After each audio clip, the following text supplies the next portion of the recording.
Bon, du coup, on va voir dans ce petit module quelque chose d'assez important. En fait, on va exporter du coup notre géométrie et notre petit blocking qui est ici. On va l'exporter, donc l'importer dans Unreal Engine 4. Puis on va pouvoir ensuite créer une scène from scratch et venir placer tout un tas d'éléments dans la scène. Donc on va mettre par exemple un petit sol avec par exemple de l'eau. On va pouvoir créer une petite ambiance avec de la brume, faire un peu de lighting, créer un petit matériau simple, etc. Donc c'est vraiment des bases, mais au moins ça va nous servir à comprendre comment est-ce qu'on peut faire pour lighter un environnement assez simplement en fait. Donc déjà, étape numéro 1 dans mon projet Unreal, donc ici quand je vais dans le content browser, je vais venir créer en fait un petit folder que je vais appeler, en l'occurrence moi je vais faire un ziggurat, donc je vais l'appeler ziggurat, tac. Puis je vais créer un autre folder que je vais appeler blocking. Alors là en fait au niveau de comment vous rangez vos dossiers, vous faites un peu comme vous voulez, mais moi j'aime bien compartimenter. Par exemple, avoir un dossier blocking, un dossier matériaux, un dossier avec les props, etc., etc. Donc là, ici, je vais récupérer l'adresse, donc blocking show in explorer. Donc je fais clic droit ici, je vais récupérer l'adresse. Et vous voyez que c'est une adresse donc Windows, tac. Et je vais pouvoir du coup venir, alors hop, dans mon Maya, et je vais tout simplement faire un file export all, comme ça je vais tout prendre. Hop.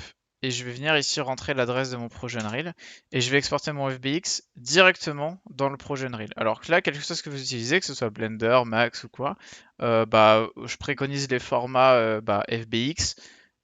C'est assez stable, on peut faire transiter plein d'informations dedans. Au cas où vous avez des mèches des fois un peu compliquées ou par exemple, je sais pas, une simulation close ou autre chose, vous pouvez parfaitement exporter de l'OBJ aussi. Des fois, ça fonctionne mieux. Donc FBX, OBJ, ça va être les deux principaux formats qu'on va utiliser. Donc là, je vais l'appeler Blocking Ziggurat. Tac. Et je sais pas comment on écrit Ziggurat, mais c'est pas grave. Donc export all. Donc ça va exporter dans mon petit projet Unreal. Donc là, Unreal a détecté que j'avais fait un import, donc il va me dire a change to a source content file has been detected. Would you like to import it? Donc je vais lui dire yes, import. Et là, je vais lui dire, je vais rien toucher ici dans ce petit panneau d'import, je vais juste faire import all. Donc là, ça importe, il charge.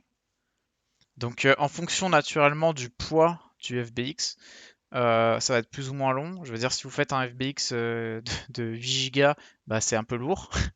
Donc là, le truc, c'est que les parties qui étaient dans ma scène Maya, genre là, vous voyez les P-cubes, etc., qui sont pas renommés, en fait, ils vont continuer d'être dissociés. Donc, ça veut dire que dans Unreal, je pourrais les redéplacer. Par contre, les pièces, comme vous voyez le ziggurat au fond, qui sont assemblées, vous voyez là, j'ai combiné les ensembles de pièces. Eux, par contre, on pourra pas venir sélectionner individuellement cette tour et la faire bouger, en fait. Donc là, c'est à vous de voir la stratégie que vous voulez. Est-ce que vous voulez que ce soit possible dans Unreal ou dans votre autre moteur, genre Unity ou quoi, de continuer de redéplacer les blocs, ou est-ce qu'au contraire, vous voulez que ce soit juste une seule pièce? Donc là, il y a un petit message. Donc en gros, il a terminé d'importer. Il y a souvent des petites alertes comme ça. C'est pas très grave. Honnêtement, il y a pas trop de problème. Donc je vais juste ici créer. Donc là, on peut voir tout a été importé. Je peux prendre l'intégralité ici et venir le drop. Voilà. Donc c'est un peu petit. Vous voyez, la taille, la size est pas très grande. Par contre, comment on va pouvoir changer ça? Soit en mettant un scale factor ici sur l'ensemble. Donc là, vous voyez, ça va rectifier un peu la taille. Soit au moment de l'export dans Maya, j'aurais dû faire un peu plus attention et exporter peut-être dans une autre unité de mesure. Je crois que là, j'ai exporté en centimètres et peut-être que j'aurais dû plutôt mettre en millimètres pour que ce soit un peu plus grand. Mais en tout cas, pas de panique, c'est possible de rectifier, c'est possible de même remodifier le scale directement dans Unreal. Donc voilà. Hop. Donc je vais supprimer tout ça et je vais créer un nouveau level. Donc je vais aller dans mon onglet Ziggurat ici, je vais faire clic droit et je vais venir créer ici level. Donc hop. Donc le level, on va l'appeler Mystic Ziggurat. Voilà, je suis un peu inspiré. Mystic Ziggurat. Et je l'ai encore écrit d'une manière différente. Voilà, la 2G, on va dire, Ziggurat. Et du coup là-bas, je vais ouvrir ça. Je vais lui dire que j'ai pas envie de sauvegarder la scène. Et là, je vais arriver sur la petite scène toute noire. Donc ça, c'est quand vous créez un nouveau level. Donc ce qu'on va appeler dans Unreal un level, globalement, c'est une scène, hein. C'est un level parce que de base, de toute façon, Unreal, c'est un moteur de jeu. Mais c'est une scène. Donc là, j'ai une scène from scratch. Si je regarde en haut à droite le World Outliner, on peut constater que je n'ai aucun objet, aucun asset qui est présent dans ma scène. Donc ce qu'on va faire, c'est que on va créer un environnement. On va créer une petite base, un petit sol, on va créer une petite lumière, on va mettre de l'ambiance, etc. Et on va faire une scène qui aura globalement un aspect un peu intéressant, quoi, qui raconte quelque chose. Donc déjà, ma base, ça va être mon sol. Moi, j'aime bien partir de là. Donc là, le sol, je le fais assez souvent sans en démo parce que c'est simple, mais du coup, je vais juste mettre une eau, en fait, partout. Donc un matériau d'eau. Donc ici, vous voyez, je suis allé dans l'onglet Landscape.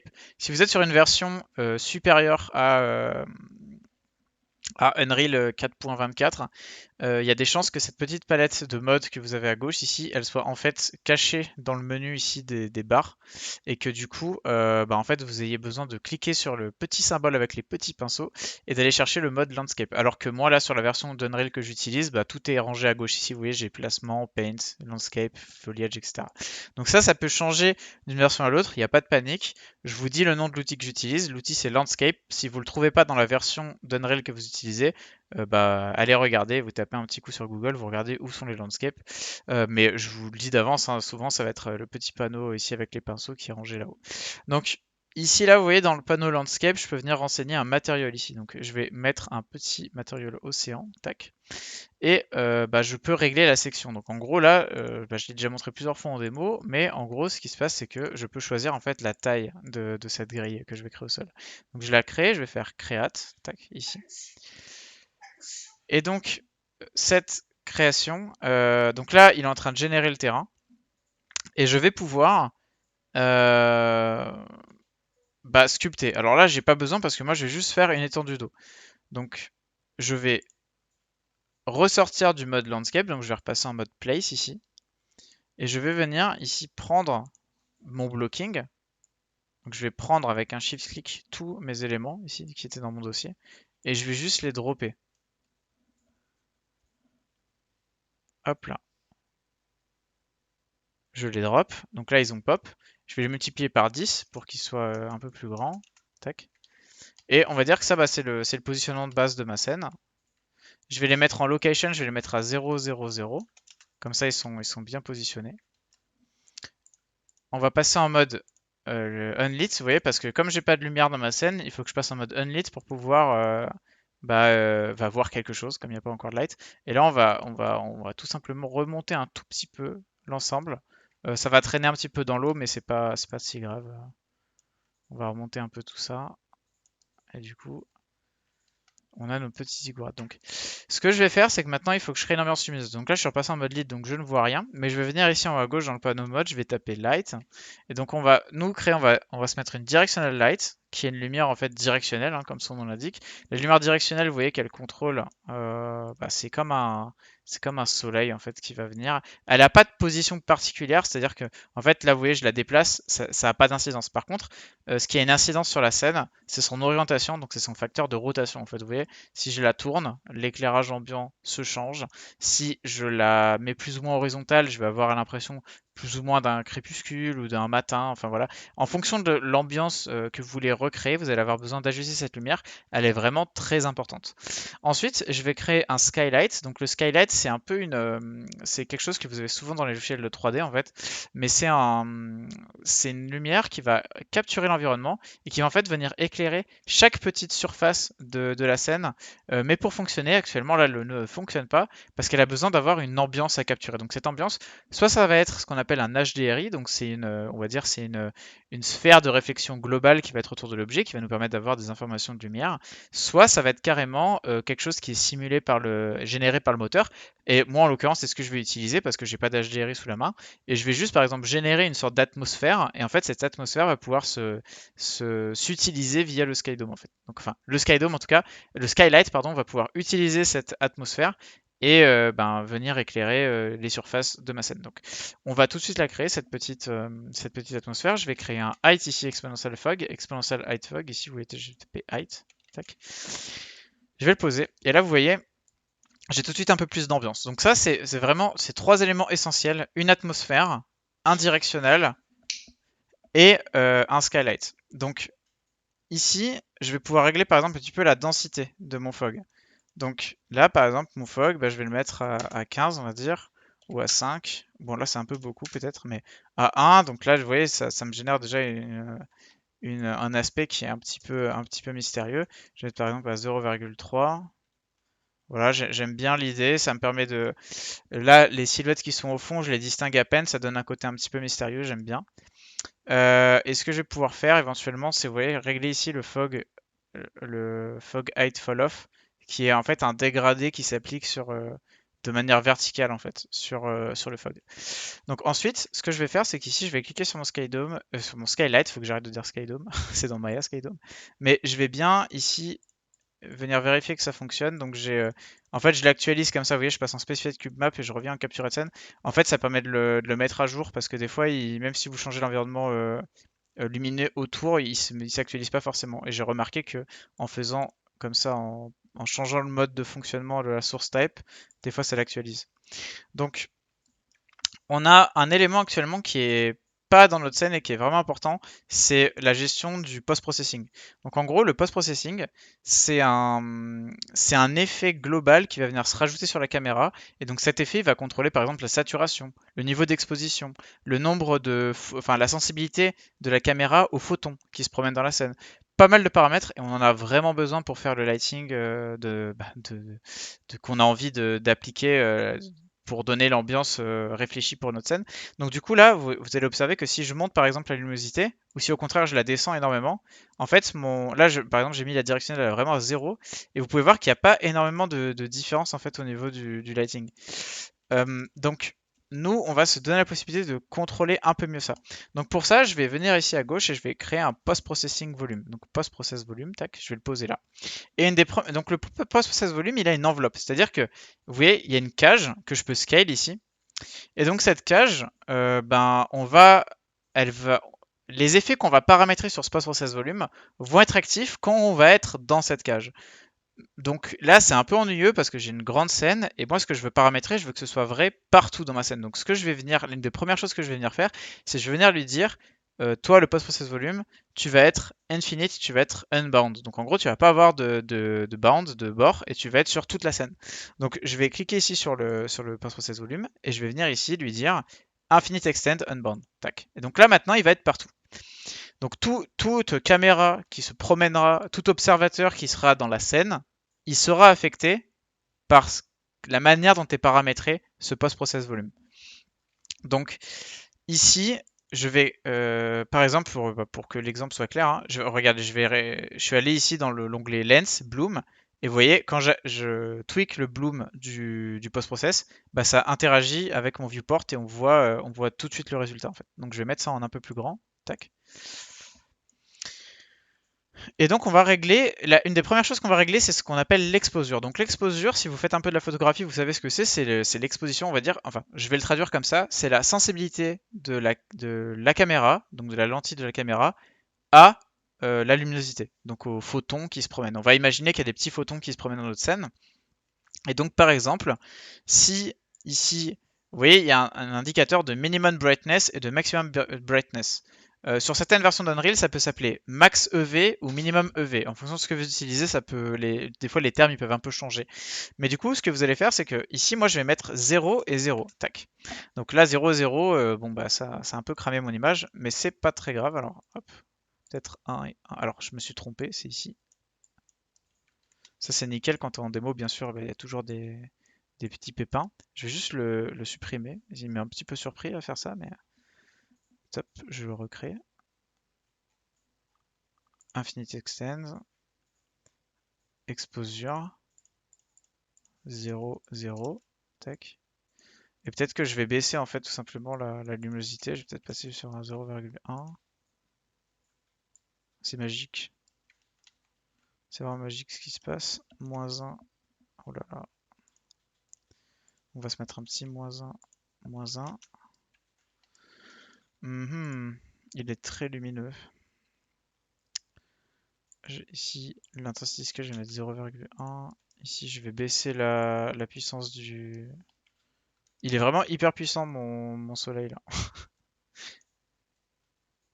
Ma caméra est super sensible à...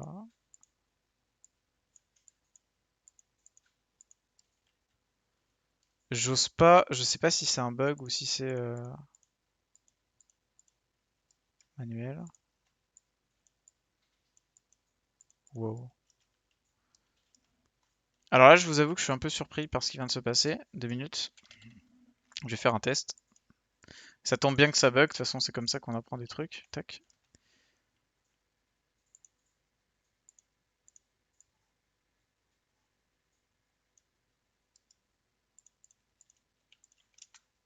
Bon, je viens de refaire la même manip, mais depuis une caméra, et ça a l'air de fonctionner à 100%.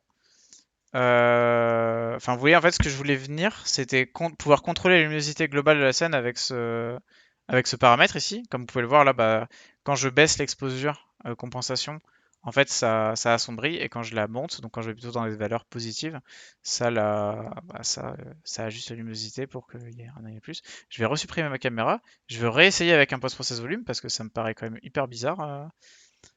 Normalement, ça fonctionne. Infinite Extends. Tac. On va venir ici créer ça. Ok, là ça me fonctionne maintenant. 0, 0. Ça c'est fou ça. 1 et 1. Ok, bon. Bah je viens de faire la même chose que tout à l'heure, j'ai remis 1 et 1 et là ça fonctionne maintenant donc bah merci merci les bugs. Mais bon bref, c'est pas grave, ça fonctionne. Donc là je vous ai montré les deux du coup. Vous voyez, on peut le faire avec un post-process volume. Donc post-process volume, bah, je vais contrôler. Alors l'avantage du post-process volume, c'est qu'en fait ce qu'on va contrôler va être sur toute la map, sur tout le level en même temps. Alors que la caméra, par exemple, si je fais les mêmes réglages mais dans une caméra ici, bah ça va être actif que pour cette caméra précisément. Donc moi, pour ce genre de réglage vraiment global, je préfère utiliser un post-process volume. Voilà, maintenant, encore une fois, ça restera sur du spécifique par rapport à ce que vous voulez faire. Un autre type de réglage auquel on va pouvoir accéder avec ce post-process volume, ça va être ici, par exemple, au niveau de l'aberration chromatique. Vous voyez, on peut mettre des effets ici de un peu de ça va être un peu bluré, ça a l'air un peu plus mystique comme ça. Bon, je vais pas abuser, je vais mettre quelque chose genre 0,2. On va venir par exemple ici sur les white balance, on va pouvoir venir se mettre changer un peu la balance des blancs. Alors tous ces paramètres là, je le dis souvent en démo, mais enfin, c'est pas très utile que je les fasse un par un et que je les explique tous. Par contre, vous, je vous incite vraiment à jouer avec en fait. Surtout que souvent c'est très visuel. Je veux dire là, vous arrivez dans Bloom, tac, vous cochez, vous le réglez, vous voyez instantanément ce qui se passe à l'écran. Donc, c'est quelque chose, moi je vous encourage vraiment à jouer avec ça. Donc après, pour changer un peu l'ambiance, on peut venir ici régler la lumière pour avoir un peu un reflet différent. Peut-être que je peux augmenter la luminosité. Là, si je mets à 10 par exemple, vous voyez, il y aura plus de lumière que si je mets à 1. Donc ça va être en fonction de l'ambiance que vous avez envie de créer. Donc moi, je vais continuer un peu de régler mon post-process. Je vais me mettre pour avoir quelque chose de sympathique. Donc, je vais me mettre par exemple ici la saturation. Je vais venir l'augmenter un petit peu pour que ce soit plus bleu. Je vais rajouter un petit peu des contrastes. Hop, je vais me rajouter un petit peu des contrastes. Peut-être pas autant parce que là j'ai un peu abusé. Je vais venir par exemple ici. Alors, encore une fois, des paramètres avec lesquels c'est intéressant de jouer. Voilà, le slope, le toe. Ça parle pas forcément si vous n'êtes pas habitué aux caméras, mais vous vraiment, hein, comme je l'ai répété plusieurs fois, jouez avec, vous allez voir comment tout ça se comporte.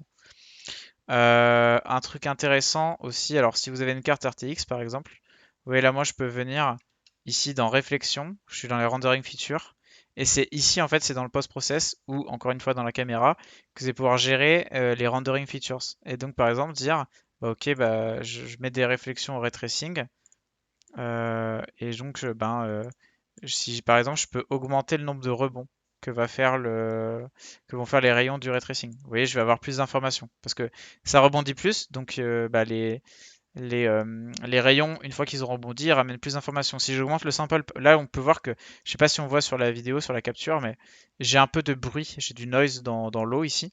Si je viens et que j'augmente, par exemple, la valeur de sample par pixel, mon calcul va être plus précis, donc je vais avoir moins de bruit. Par contre, ça fait un peu plus ramer mon ordi.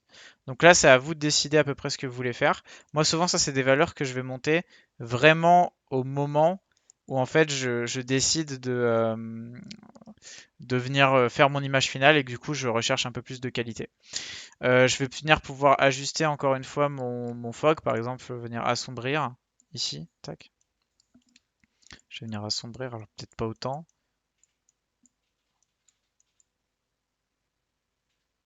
Changer le fog, vous voyez, si je veux une ambiance plutôt bleue, plutôt rouge, plutôt... c'est à vous de voir. Hop, je vais rester sur un truc bleuté. J'ai deux écrans différents, alors je vois pas je vois pas le résultat sur le même écran. Ça, c'est un truc intéressant quand vous faites de l'étalonnage ou quoi. Si vous pouvez avoir plusieurs écrans, ça vous permet de voir en fait le rendu sur différents devices, sur différents moniteurs. Parce que des fois, bah, on peut avoir un écran qui est sous-saturé ou au contraire qui est sursaturé et du coup avoir des résultats très différents. Si je passe en mode réflexion, hop, on peut apprécier le ray tracing qui normalement est activé. Et on peut voir que j'ai des beaux miroirs partout. Hop là. Donc un truc essentiel que je fais dans toutes mes démos, c'est que ici je vais cliquer sur néon et je vais créer un néon. Je vais allumer les petits éléments que j'ai mis en bleu ici dans mon blocking. Donc je vais venir ici faire un petit multiply. Je vais lui créer une constante. Alors je ne détaille pas précisément l'éditeur de matériaux dans ce module. Ce sera l'occasion d'un autre module. Mais déjà de manière très très simple en fait, je vais pouvoir créer des nodes ici. Et je vais pouvoir en fait ici venir connecter de l'information en emissive color et ça va créer un néon. En fait, ce qu'il faut comprendre là, c'est que j'ai une couleur qui a un vecteur 3, hop, ou dans Unreal, on peut appeler ça une constante 3. Vous voyez, si je crée une constante 3, ça va me permettre de créer une couleur ici. Et en fait, après cette couleur, je la multiplie, donc je fais un multiply ici, par une autre valeur, donc une constante 1 cette fois-ci. Et en fait, ça donne la couleur et ça donne l'intensité. Donc si ça, par exemple, je le passe à 250, bah, je vais avoir plus d'intensité que s'il est à 1, par exemple. Voilà. Donc c'est pas très compliqué à conceptualiser. C'est vraiment un matériau qui est très simple, mais j'aime bien le faire justement parce que ça permet de... c'est très visuel, vous voyez. Hop, j'ai des néons, donc je suis content. Tac. Alors, ce qu'on va faire aussi, c'est qu'on va se mettre une petite caméra. Donc là, je vais la dropper. Cette caméra, vous pouvez l'incarner en faisant par exemple clic gauche ici sur perspective et en allant sélectionner la caméra actor. Tac, je clique. Donc là, j'incarne ma caméra et je vais pouvoir par exemple changer le field of view. Vous voyez, ça peut être un truc intéressant parce qu'en fonction de l'effet que vous voulez donner à votre scène, il va falloir ajuster ce genre de paramètres. Pareil, je peux changer l'aspect ratio, je peux mettre des bandes noires comme ça. Ça a l'air tout de suite plus intense. Les petites bandes noires, tac. Nickel du coup. Voilà. Si vous appuyez sur la touche G, vous allez pouvoir enlever en fait les différents gizmos et du coup mieux voir ce que vous faites. Donc voilà, ça c'est vraiment des bases, mais vous pouvez voir quand vraiment, je veux pas aller trop loin non plus en fait, mais avec très peu d'outils, vraiment très simple. Ça c'est vraiment la base du lighting. Bah, je peux venir créer des ambiances. Je veux dire, si je décide que d'un coup il fait plus de brouillard, tac, j'augmente, voilà, peut-être pas autant, mais voilà, je vais plus sur un 2, sur un 0,7 par exemple, tac. J'ai plus de brouillard, ça a l'air plus mystérieux. Et je rame un petit peu des fois, mais c'est pas très grave. Mais voilà, je veux au moins que vous puissiez simplement aller jusque là. Et après, je pense qu'on fera d'autres modules pour aller plus loin quand même. Mais ça, c'est déjà pas mal. Donc, sans tout récapituler, on connaît le white fog, on connaît quelques paramètres du white fog, on va dire. On connaît le skylight, la directionale et le post-process, qui sont vraiment les bases de la base du rendering, quoi, et du lighting dans Unreal. Quelqu'un a une question, une remarque Oui, Ouais, j'ai une question. ouais. Tu peux remontrer dans le matériau les nodes que tu as mis pour le néon? Enfin, c'est comment il s'appelle exactement? J'ai utilisé un constant 3 ici, là. et un paramètre, juste. En fait, si tu veux, il y a constante et il y a param, tu vois, ici, paramètre. La différence, en fait, c'est les mêmes, c'est juste des valeurs flottantes, donc c'est un nombre à virgule en gros, tu vois, genre 0,0. La différence, c'est que le paramètre, il est exposable, donc en gros, on peut venir le contrôler dans un autre endroit du logiciel, alors que la constante, c'est un nombre qui est juste setupé dans le matériau et qui restera comme ça. Par exemple, un paramètre, c'est une variable qui peut vraiment évoluer en fait. C'est la même chose, c'est tous les deux des nombres à virgule, mais voilà. Donc là, j'aurais pu faire la même chose avec juste une constante, quoi. Et la mettre à 50, et ça faisait la même chose. Et l'autre, c'est un. Là, en haut, c'est un constant de 3. Tac, puis constant de 3. Voilà. Ok, merci. De façon super simple. Après, tu vois, par exemple, si tu veux contrôler l'effet d'un bloom, tu peux aller ici dans le post-process et venir en fait bah, prendre par exemple ici le paramètre bloom. Et tu vois, si je règle l'intensité du bloom, les néons ont l'air plus ou moins intenses sur mon écran. Sur ma caméra, pardon. Je peux même aller Ouais, plus loin et je peux même aller isoler. Tu vois, ici, là, sur le bloom, si je déploie encore les paramètres un peu plus avancés, je peux même venir cocher des teintes différentes à donner à mon bloom, en fait. Alors, ça va me demander un petit peu de travail de paramétrage, mais en fait, faut bien comprendre que dans Unreal, on a vraiment un contrôle quasi total sur l'image, en fait. Vous voyez, genre là, je sais pas si on voit ici, mais au niveau de ce néon là, tac, là, je vais me rapprocher un peu pour qu'on voit bien, mais je peux contrôler comment en fait le bias en fait du bloom il se comporte. Vous pouvez vraiment aller super loin quoi. Vous voyez, j'ai plusieurs couches ici d'informations que je peux displayer. Et ça, c'est une des forces d'Unreal, c'est qu'il donne vraiment le pouvoir sur tout quoi. C'est vraiment un super logiciel pour ça.